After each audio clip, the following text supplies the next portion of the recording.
Young Zoologists Association එක නැත්නම් YZA එකේ art and photographic exhibition එකට. ඉතින් YZA කියන්නේ මට 아무තු තැනක් නෙවෙයි. මම හිටපු සමාජිකයෙක් හැටියට. ඉතින් මේ එක්සිබිෂන් එක ඇත්තම තාම අනර්ග ගණයේ නිර්මාණ රැසක් මේක දකින්න හම්බුණා. ඔයගොල්ලෝ මේ දකින ශ්‍රී ලංකා කොටියගේ මම යන මොහොත වෙනකොටත් විකිනලා හමාරයි. ඒ වගේ අති විශිෂ්ට නිර්මාණ මෙන්න මේ චිත්‍රයත් බලන්න එකත් අති විශිෂ්ට නිර්මාණයක්. ඉතින් ඩීටේල් ගන්න ඒ වගේ අති විශිෂ්ට නිර්මාණ රසක් අපිට එතනදී දකින්න ලැබුණා. චිත්‍ර සහ ෆොටෝග්‍රාෆ්ස් තිබුණා. ෆොටෝග්‍රාෆ්ස් වලට යන්න කලින් අපි මේ චිත්‍ර දෙස තමයි බලාගෙන යන්නේ. ඉතින් එතන සමහර චිත්‍ර ඒ වෙනකොටත් විකිනලා තිබුණා. මේ විදිහට තමයි අපිට බලන්න ලැබෙන්නේ. ඉතින් ඊට පස්සේ අපි මේ එන්නේ ෆොටෝග්‍රැෆික් ඒරියා එකට.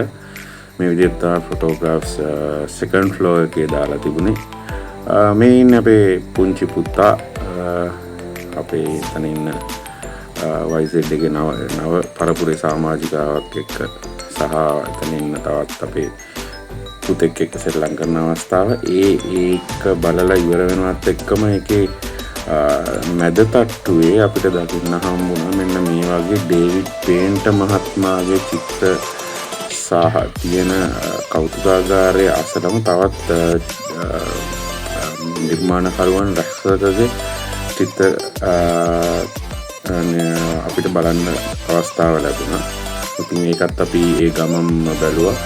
පොඩ බලාගෙන යනකොට පේන ඇති වෙනස්ම නිර්මාණ. ඊට පස්සේ අපි එහෙම එළියට ඇවිල්ලා ගියා පොඩ්ඩක් ඇවිදගෙන යනකොට ජෙරාඩ් මෙන්ඩිස්ගේ චොක්ලට් එක පැත්තට පොඩ්ඩක් ගියා. මෙතන සාමාන්‍යයෙන් චොක්ලට් වල මිල ගණන් ටිකක් අධිකයි. මොකද මේක ටිකක් ප්‍රීමියම් ක්වොලිටි එකේ චොක්ලට්ස්. අපිට ඉතින් පුළුවන් විදිහට පොඩි කීපයක් ගත්තා. අයිස් කොපි එකක් ගත්තා. අයිස් කොපි එක නම් කියන්නේ මේ විදිහට අපි අරලා බොනකොට බොහොම අනර්ග ගණයේ අයිස් කොපි එකක්. අපි චොක්ලට් කීපයක් ගත්තේ ටිකක් මිල අධික නිසා. ඉතින් ඒකත් කියන්න අවශ්‍යයි. ඒකත් හොඳින් තිබුණා. ඉතින් ඔන්න ඔය විදිහට තමයි මේ පහුගිය සෙනසුරාදාව අපේ ගෙනුනේ. ඉතින් අපි යනකොට 12 විතර වුණා.